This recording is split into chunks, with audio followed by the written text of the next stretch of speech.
Before we begin, we've got Jessie Ledoux with our product feature of the week. Jessie, tell us what you got for us. Hey, Stephen. This is one of my favorite resources that we have on the site, and this is our 233 pageant questions, totally free, available for download. Okay, so if this is the first time that individuals have heard about this, it sounds a little self-explanatory, but you can go into more detail about what our 233 free practice questions are. Yep. So we have documents that are geared towards different age divisions. So that's really valuable because typically you get a list of questions and it's just generic. But we have different files for preteen, teen, miss, Ms., Mrs., etc., which is fantastic. So you have something a little more tailored. But then it's also subdivided beyond that. So current events questions, general questions, title holder questions, etc. So you have this document with 233 potential questions that judges could ask you during pageant interview or during onstage question. Yeah, and so we have judges that actually download these too, right? Judges and directors. Tons of them.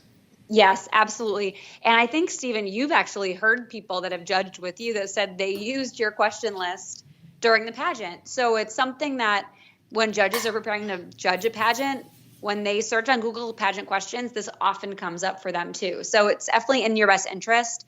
Look at the judges.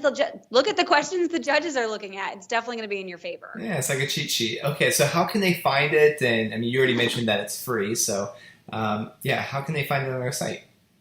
So I will give the hard way and then the easy way, if that's okay. Yeah, absolutely.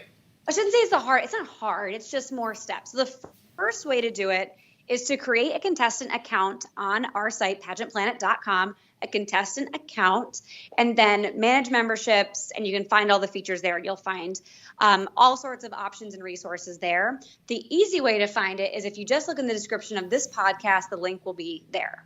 Okay, perfect. Thanks, Jessie. Welcome to the Pageant Planet Podcast, where we help you succeed in pageantry. Now, here's your host, Stephen Roddy. Welcome, everyone, to another episode. Today, Jessie and myself, we're going to discuss tough interview questions and how to absolutely nail them. So, Jessie, set the stage for us. Hey, Stephen. So one of the most common pageant contestant fears out there is that they'll get a question that they don't know how to answer. And that is definitely a valid fear. And there are certainly topics that either a contestant might not be educated about or that they truly just don't know enough to answer. But the majority of the time, it's a matter of just getting stuck in their own thoughts and trying to manipulate questions and answers in a way that suits them instead of just answering the question. Yeah, so scary. And that's probably the biggest fear that girls have when they walk into the interview room is not being able to answer a particular question that a judge throws out at them. And that's totally true. And I will say very few pageants allow current event questions anymore or political questions.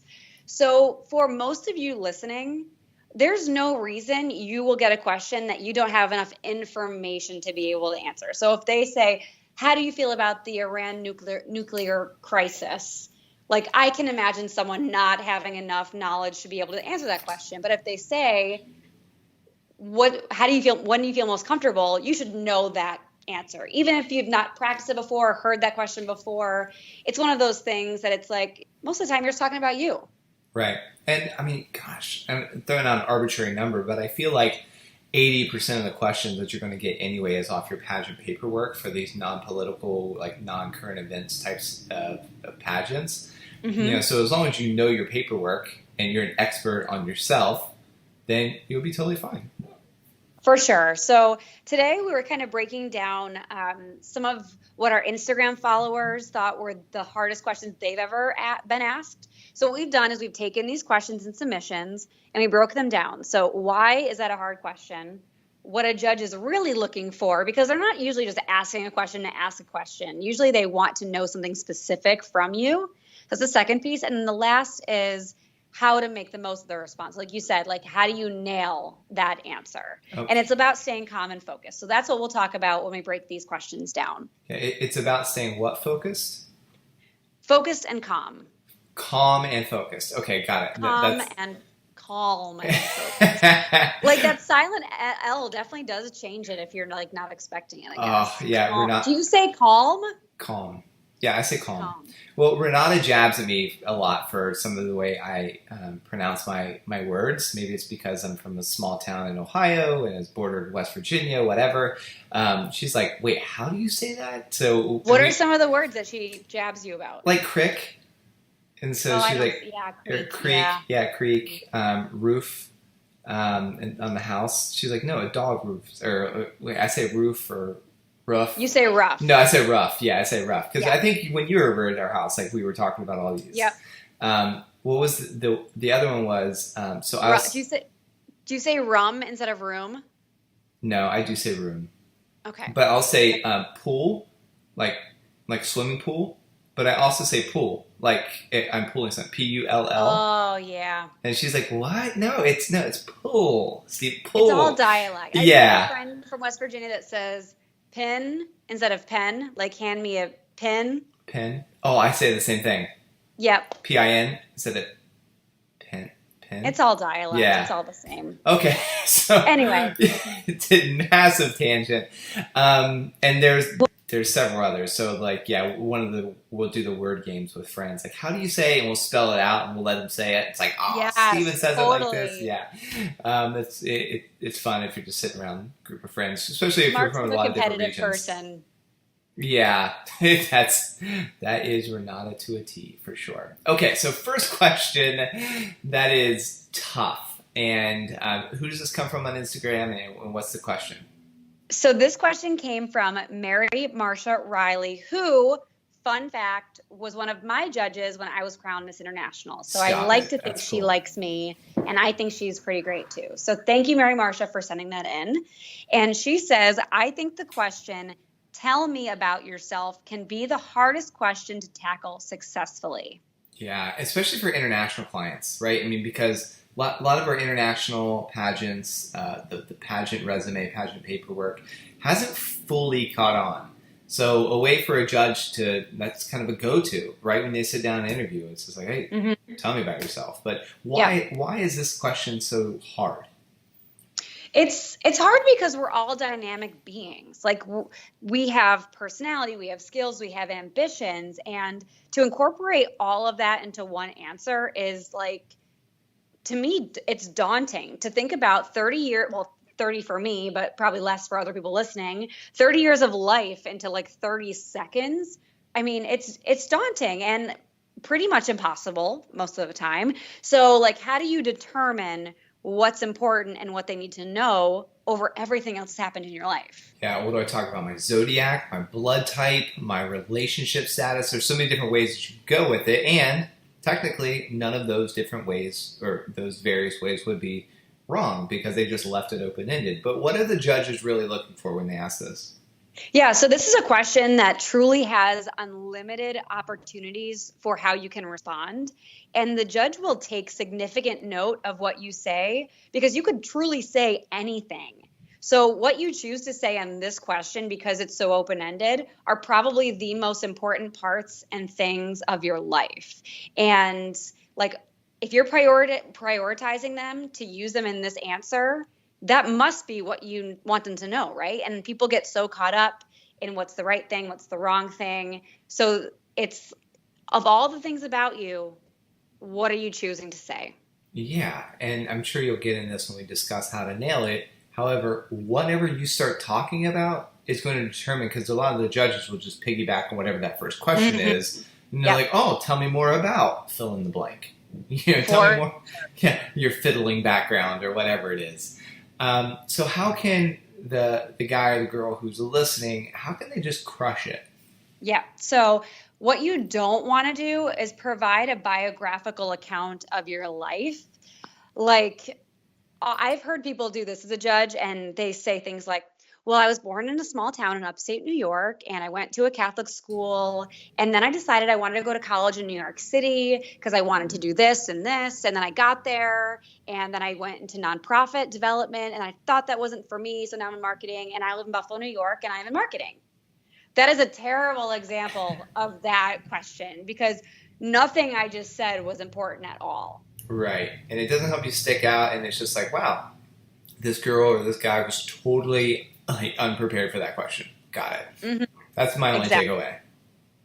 And you knew nothing like significant enough to remember. Like I'm very forgettable with a biographical answer. I didn't come out strong. I kind of just didn't know who did you get the feeling that I knew who I was with that answer? No, and I also got the feeling that you're not really someone that I would want to get to know more. You didn't strike me as interesting. Totally. I can see that as well. Yeah. Okay. Well, that is my life story. So if it's not interesting, no, it was the presentation of your life. It wasn't your life itself. I know. Okay, so give us so that's a bad example. That's a bad example. Yeah. Do you have a good example that? I'll walk through some things that will kind of get you started. So I would say identify in rules of 3. So is it your 3 core values? Write those 3 words down. Identify the 3 things that best define your life. Are they moments? Are they experiences? Write those 3 things down. Or what about the 3 things that set you apart from every other contestant, or the 3 words that describe yourself? Any of those things will set the scene for what you want the judges to know about you. And I would even go further is come up with some kind of an opening line for this question. It should be impactful, but not over rehearsed, because you don't want them to think, oh boy, here comes a speech that she's prepared for years. Yeah. It should just feel like, okay, this woman or this man knows who they are, and I'm about to hear about it, instead of like, oh boy, here's a speech. Well, it's kind of, it has a speech if the intro to it is too clever. Mm-hmm. You're like, if it's rhymey or cutesy, it's like, all right, she's been waiting on this question for a while. Yeah. Okay. So here's a couple more examples. I'll give you a prime example of where that headliner comes in. So here's an example of a weak intro, let's say, or an intro that needs improvement. So I'm a wife and a mother that, I'm from Westfield, New Jersey. I work in sales and I have 2 kids. Okay. So those are important things about that person, I would imagine. But instead, what if she flipped it and said, if they said, tell me about yourself, she said, I'm a wife and a mother that builds my household on hard work, traditions, and fun. Yeah, cool. Tell me about your traditions. So it's more of a scene setter. Yeah, and it's more like, oh, awesome. Tell me about some of the traditions you have. Because my family is big on traditions. I'm like, oh, curious about your tradition. What's your favorite tradition? So that'd be easy to piggyback on.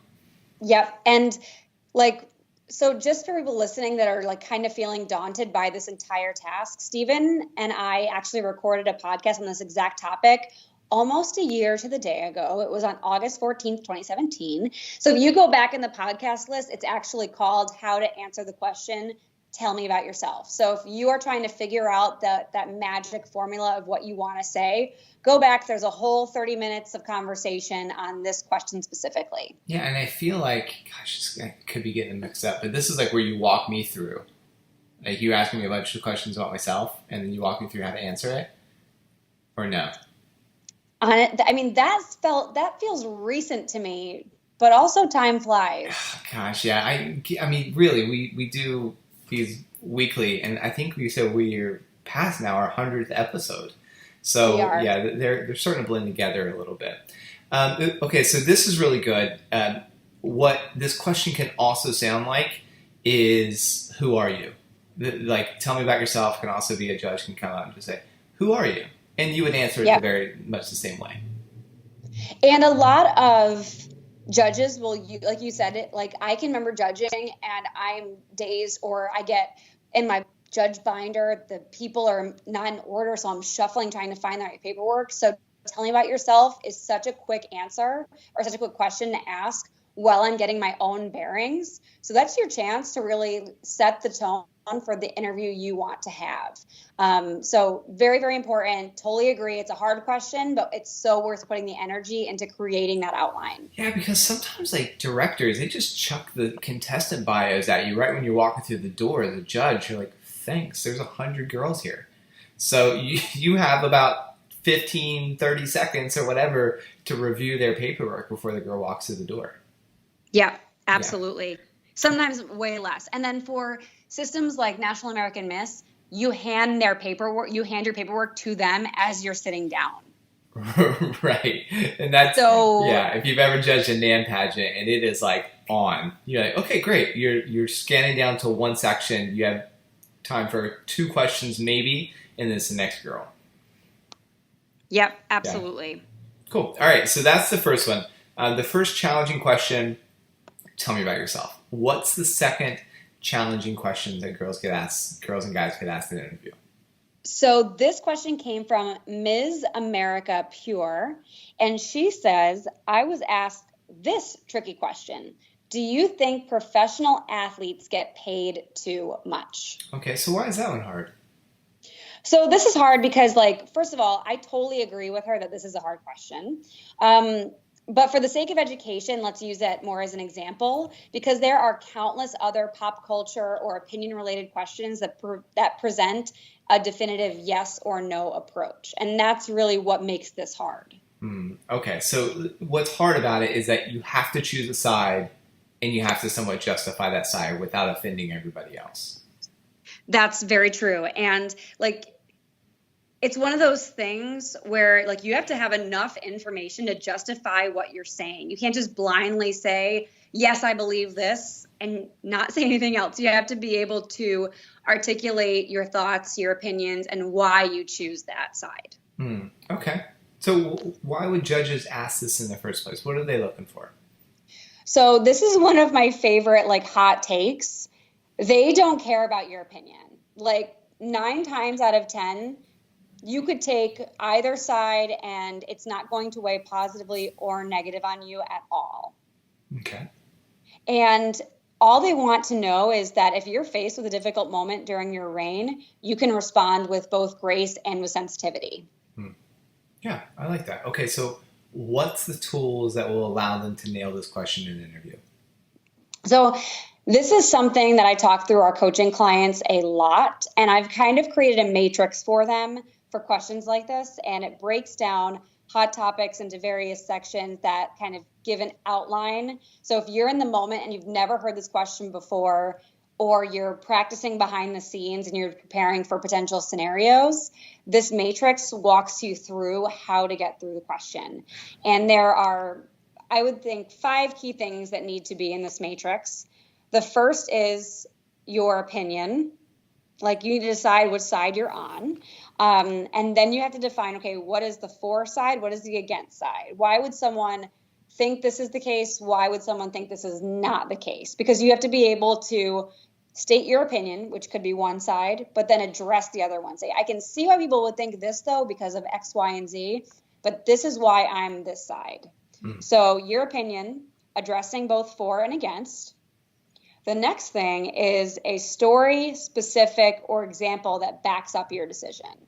So if you say, and I'm going to make something up on the fly here. So if you say, I support gun legislation, even though I can see why people would want to support the Second Amendment right because of X, Y, Z, I am in support of legislation because I had a cousin that was in the Stoneman Douglas building when the shooting took place, and X, Y, Z. So now you've not only given me your opinion, you've addressed the other side, but now you've given me some more weight of, okay, this girl has a reason for why she believes this. Or you could say, I read an article that said this. So you can't just say, this is my opinion and drop it. So that is your next part. And then the key to all of this, to tie it all together, is your solution-based, forward-moving wrap-up.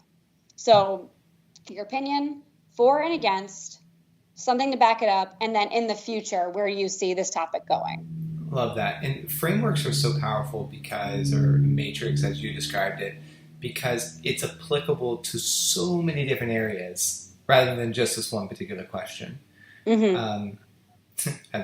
Just an opinion. Like, I don't think that they get paid too much. Now, towards like, if you have a normal minimum wage job, totally could see that if you're looking at an athlete and they're getting paid $50 million a year, then you'd be like, wow, they definitely get paid too much to hit a baseball. However, like, if the athletes don't get paid that much, right, then you just have one owner who's going to be making all the money on the absolute, like, so you have one guy who's going to be making $1 trillion rather than a whole team making millions of dollars, and he makes $1 billion or whatever, right? So, I mean, that's my opinion on the whole thing. And I guess if I'm sticking with your solution, if I'm feeling extra bold, everybody just stop playing professional athlete games, right? And then the problem would be solved. Okay. Yeah. Well, there are other topics too. Like if we could even take that down a notch and say, should college athletes be paid? That's a really hot question right now. Total hot topic. Same exact way to approach it. This is why I believe what I believe. I can see why someone else would think otherwise, and you can give those examples. This is my life experience, story, specific example, article, whatever have you, that backs up my opinion. And here's how I'd like to see everyone be happy moving forward. Yeah, and these athletes, whether collegiate level or professional, they're celebrities. They're not able to go to the same restaurants everybody else goes if they want to enjoy their time. Mm-hmm. Can you sign this? Can you sign this? So they need to make more money so they can afford exclusivity, just to be away from the general public. So, I mean, there's a case to be said for that, too. Because really, I mean, and they generate a lot of sales for licensing company, fashion companies, etc. So by them being good and talented, they create a lot of opportunity for everybody else. I mean, let's rattle off like two more of these. I think this is valuable. So you have, should professional athletes paid too much? Should college athletes get paid? What are two other hot topics, Stephen, that are in pop culture that aren't necessarily political? Pop culture. Well, could it be said the same thing as like celebrities, movie stars, or like even somebody like the Kardashians? Because when they're there, so it's do they have too much influence, or is that the same thing? Or like, do they make too much money? I would say something like maybe. Do you think there should be more transparency in male versus female salaries? That's a really good one. Yeah, I like that. Because I think gender pay gap is a really hot topic, especially with the Me Too movement. It's all about women empowerment in the workplace. So think about that. And then should there be more transparency with food, fast food? Or should there be a tax? This is a good one. Should there be a tax on sugar sweetened beverages? Okay. So those are some good ones to get you started. And that way you can practice for, against, story or fact, next steps. That's your matrix. We did do a podcast on this too. I can't remember what the topic is, but it was, I wish I could remember. Well, we'll move on to the next question. If you think about it, or like if you're like, it was this, then we can throw it in the show notes. Okay. Cool. Which, perfect. For those of you that don't know, our show notes is like, if you're looking at it on iTunes or Stitcher or whatever, it's just, if you click on the description, that's the show notes. Okay. Question number 3 that's really challenging. Who did it come from and what is it? This came from Sammy Bentley, and she says, during a practice interview session, good girl, first of all, for having a practice interview session, I was asked to define sexy. This question definitely stumped me because I was so focused on current events or my resume bio that I didn't know how to answer it. It was a great question to do self-reflection of how you personally would describe what is sexy. Okay, so why is this one hard? And I do feel like this is a tough one. Like, why is that hard? It is a tough question. And again, just like the previous point, it is more like there are several questions that could fit this kind of explanation. But like, you've been laser focused on your platform, resume, and your plan. And often you kind of skip those like easy questions like this because they haven't crossed your mind because you assume they're going to be easy. And then you get in the moment and you're like, oh my gosh, I thought this was going to be an easy question. And here I am. And I have no idea what I'm going to say because I put no thought or energy into these, quote, easy questions. So you blank out or try to like grasp straws at the right answer. Yeah, because like sexy is one of those a bit taboo phrases, taboo words even, like in our society, especially in pageantry, because you don't want to say the wrong thing because you don't want to appear in a particular way towards the judges, right? So what are the judges actually looking for when they're asking a question like this? So they're looking for your personality and how you communicate in general. And this is the type of question that makes contestants the most nervous because they totally lack control and are searching, like I said, for that right response. And like they want to win over the favor of the judges and they want to give them what they think they want. And like, again, it's a news flash, but I feel like we say it over and over again. They don't want the perfect response. They just want to get to know you So you have to make it count and you have to make it personal. Yeah. Okay. How can they nail it? Because I'm really curious to see what you say about this one. Okay, so this is another tried and true formula that I use with our coaching clients is think one sentence at a time. So when I say that, each answer needs to include 3 things in order to be successful. Stephen, can you guess what the first one is? I'm going to say like naturally, just like whatever comes up naturally, just start talking. It's your answer. Like the first piece that has to be in your answer is the answer. Like you have to say what's your favorite color? Blue. You have to say your favorite color, right? Got That it. is the Okay, yeah. Okay, so number 2, you have to explain why blue is your favorite color. What is the explain that answer? And number 3 is the special stuff. That is something extra that ties the answer to you and says something that no one else can. So if you say, my favorite color is blue because it is really calming. When I was a kid, my room was blue. So that was always something that I woke up, I saw the color blue, and it put me in a great frame of mind for the day. So I took this really simple answer. I didn't change the world with my answer, but it still gave something to a judge that was more than just, okay, this is why I like this color. So something more than fluff. So those 3 things, I'm going to reiterate them. Answer, explain. I call it the X factor. What I like about doing that is like, some of these things I do naturally without knowing, right? Mm-hmm. This is why everyone cannot be a good coach. You can do something. It doesn't necessarily make you qualified to coach someone else to do it because you could do that thing organically, right? So I know you say you get a lot of your experiences because you've had to look at it, like look at yourself in the mirror, like throughout your pageant career and be like, or like, Yeah. Why did I do that? Or like both good and bad, right? What I like about when you said just answer the question, yes, no, or indifferent, like what is your favorite color? What is like define sexy? Is because it cuts off all other options and it forces you to go down a particular path. Mm-hmm. And you're right, you might not particularly crush it, like right off, like with that one question. And it's also just about like not stumping you as a title holder. Because if you get stumped, the rest of your interview is thrown off. Not because the judges are going to like totally throw you out the window for answering one question poorly. It's because you're going to be so hyper-focused on you being thrown off by that one question, you're not really going to be able to concentrate on the others. Oh, that's totally true. And to your point as well, this is one way. You just have to get through it. And some people want to formulate the entire answer before they open their mouth. And that is a huge mistake. Or the other thing I see is I hear a girl give a great answer, and then I can truly see them thinking, and she says, oh, and she'll give a totally secondary answer because she thinks it's better. And I usually say, stop at one, like trust your instinct and see it through to the end and don't detour from that. So if you could, Stephen, I would love to walk you through how to break that down in your head. Are you cool with that? Yeah, absolutely. Use and abuse me.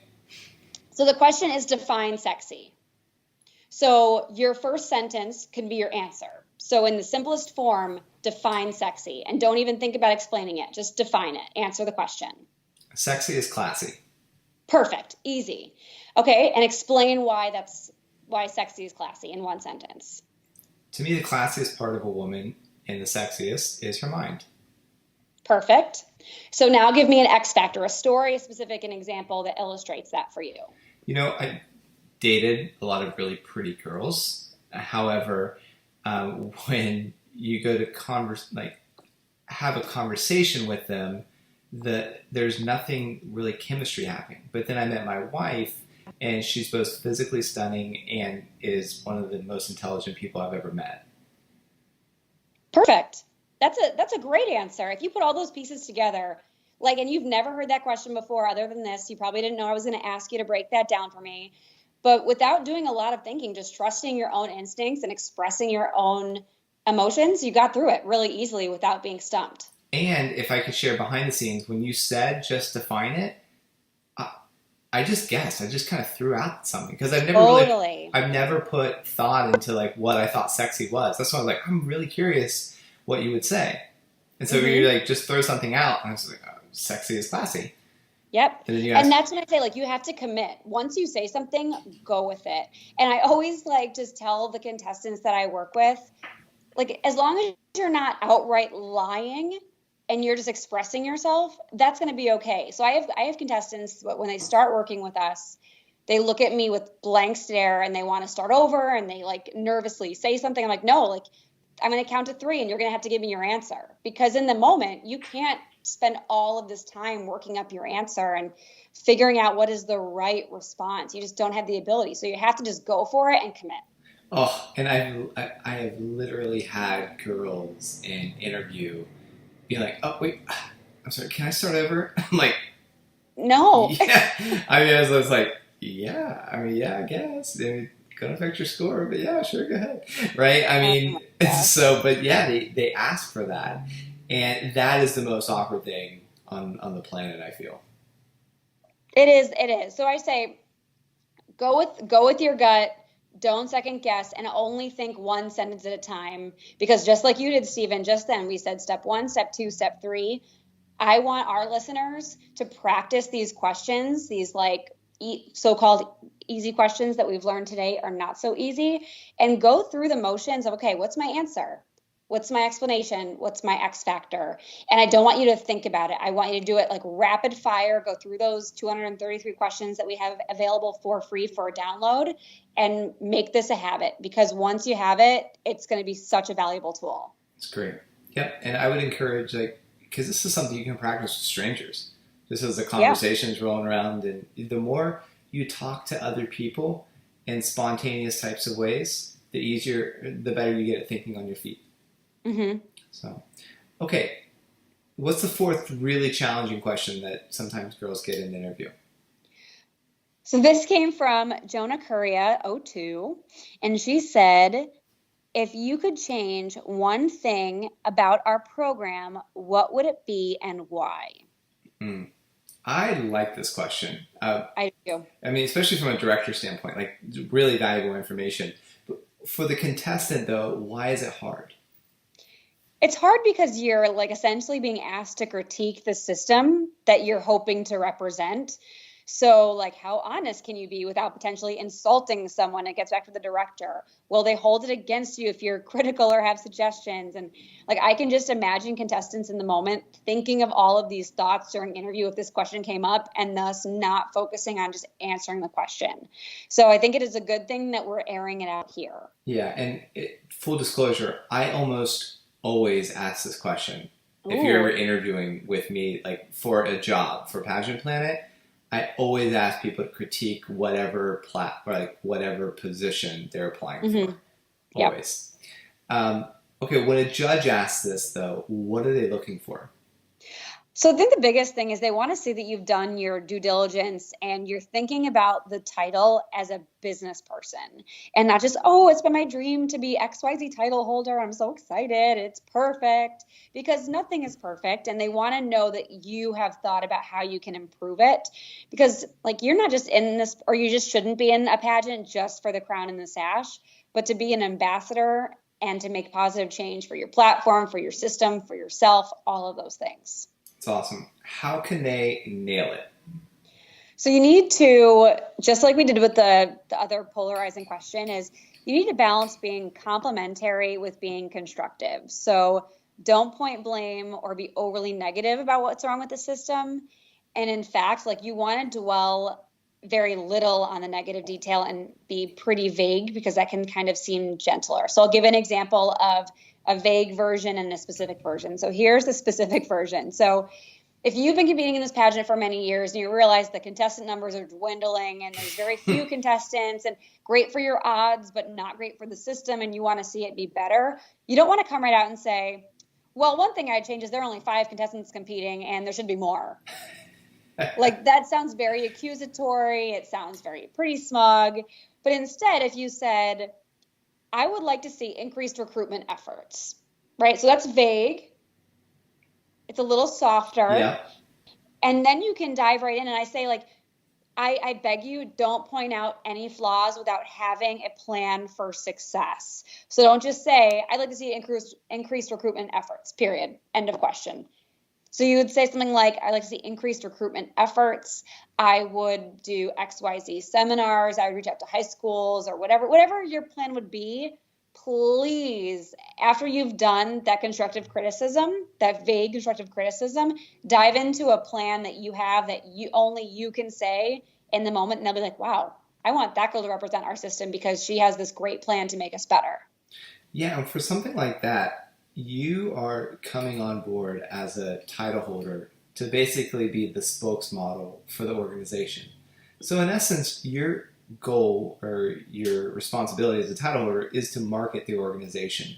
So sticking with things that have to do with more marketing versus, the agenda really sucked. Like, the pageant wasn't on time, etc. Things like that. If you're crowned, you're not going to be the stage manager. You're going to be out there like, helping girls like spread awareness of the pageant. Mm-hmm. So focusing more on, what I'd really like to see is, to your point, Jesse, increase exposure on Facebook, increase exposure on Instagram, because that's something you can provide as the title holder versus a well-written out agenda. Yep, for sure. Yeah. Mm-hmm. Okay, that's great. Anything else before we go to the question number 5? No, I think we're all good on that. All right, what's the 5th and last, really challenging question girls get asked in an interview? So this question came from Blair Marie, and I love this name. So it's Blair Marie. And she said, would you rather be a spoon or a fork? And she was asked this question at Miss United States Nationals. Wow. Now that's an interesting one. Why is that hard? Just because it's so random? I mean, seriously, just like, what is this question?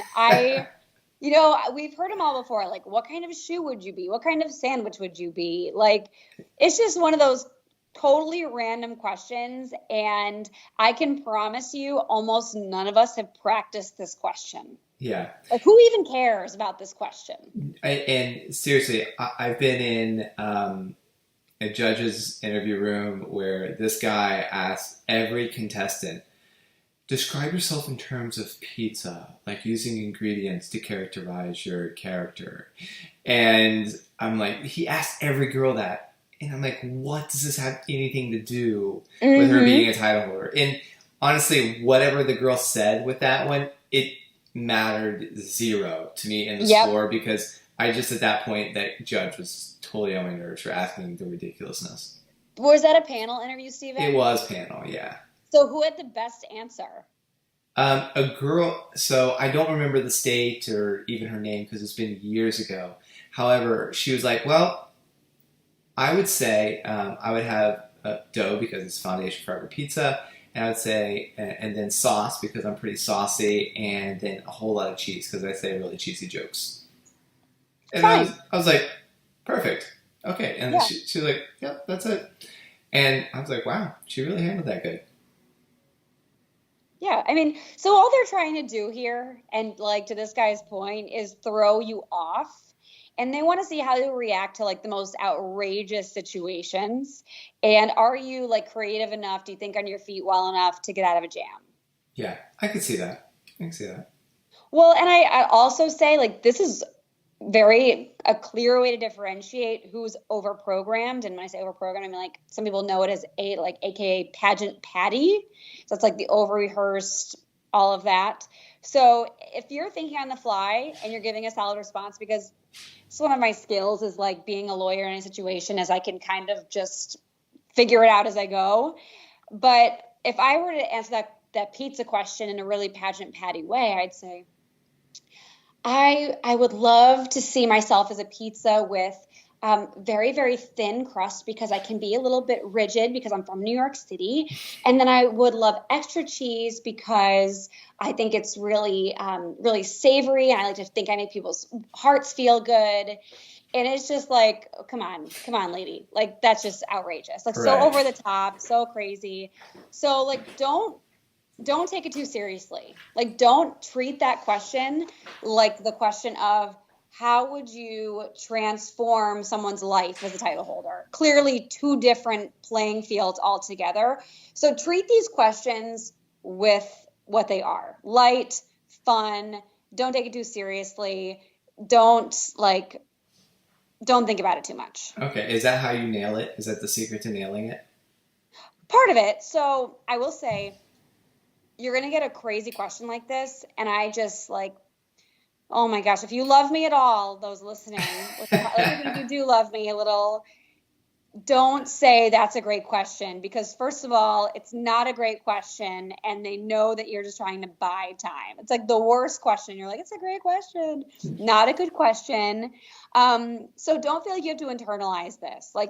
Don't feel like you have to really figure it all out, just like we did with the previous couple of questions. It's trust your instincts, one sentence at a time, and work through this object comparison. So if you get the question, are you a spoon or a fork? Work through it with them. Say, well, a spoon is great for holding pasta, and a fork is excellent for gripping and scooping at the same time. So with that said, I think I'm probably a fork because I can do a little bit of both, like a fork can do, and to multitask and juggle all sorts of things. So I guess more of a fork than a spoon. And you can also use it to comb your hair, like in The Little Mermaid. Like our Ariel, yeah, totally. Yeah. So you walk through it. Again, I was probably a little too bubbly about it because we're at the end of the podcast and I enjoy and let loose and all of that stuff. But so think about it that way. If you get a crazy question, allow them to see you reason it. It's one of those things that will be charming, and it will make you feel less nervous. Because if you're just thinking is this right? Is this right? Is this right? Right. Just start talking. And they'll you said, you were a judge, why the heck is this guy asking this question? Wouldn't it have been so much better if those girls kind of those contestants addressed the fact that this is a really ridiculous question, but let's get through it together, and kind of showed you that you saw through the question as well. I love that. Okay, so what's your takeaways from this? Well, what's the takeaways that the listener should have? Yeah, so the biggest takeaway is the judges are listening and reacting more to your communication style under pressure than anything else. So the content, while it's important, it's more the delivery. So if you can stay calm, cool, and collected under stress and remain in control enough to get your points across, you'll fare very well. So with that, I mean, you've identified what you want them to know. You have enough balance of controlling the questions, getting those across, but also showing personality. Okay. And so if the girls wanted to learn, wanted to work with you one-on-one to get more practice, etc., how can they do that? So they can do that by creating a contestant profile on pageantplanet.com, and that will unlock all of the membership portals. And you can also visit pageantplanet.com/box, and that'll bring you directly there. Great. And everyone, thank you so much for listening. And if you've received any benefit from this show or from the ones previous, please consider giving us a 5-star